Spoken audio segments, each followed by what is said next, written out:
I'd like to talk about this work of Carlos Garaicoa's that's right here at the entrance of the exhibition to his exhibition, Making Amends. It's perhaps the most enigmatic piece in the show, and it also is interesting because being here at the entrance, when people come in, they think it's a bookcase. And every day they try to move the pieces, and our guard, David Waterman, is always trying to tell them, no, it's not a bookcase, you can't touch it. But it is actually a very beautifully crafted sculpture made of wood that holds several volumes of a text of Karl Marx called the 18th Brumaine of Louis Bonaparte. The title of the piece is called Theory and Practice in the 18th Brumaine of Karl Marx. And it really, what this piece does, it's really a meditation on the underlying tenets of socialism and communism as outlined by Karl Marx in this volume that was published originally in 1852, and what the practice of that socialism has become in Cuba.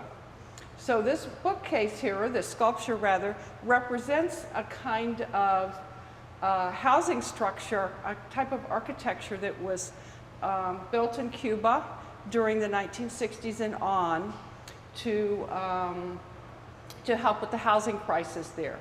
It is a kind of a legacy of of Soviet architecture, Soviet international style architecture that Carlos Garaicoa thinks is dehumanizing, sterile, and not very well made to answer the needs of the people. So in a way, he's saying, this book represents what socialism should be, and the structure here represents what socialism does right now in Cuba. And obviously, he's not in agreement with that. There's kind of an interesting local connection to this piece. In the early 1960s, Cuban architecture underwent a kind of crisis.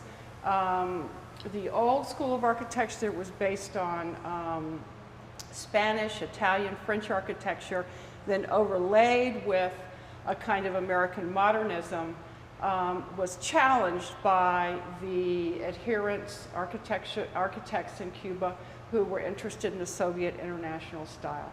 Obviously, the Soviet international style adherents won. And Cuban architecture has never really recovered. The economy can't support really any new building, but a lot of architects left Cuba in the 1960s. One of their best architects, Carlos Alfonso Sr., came to Tampa with his family.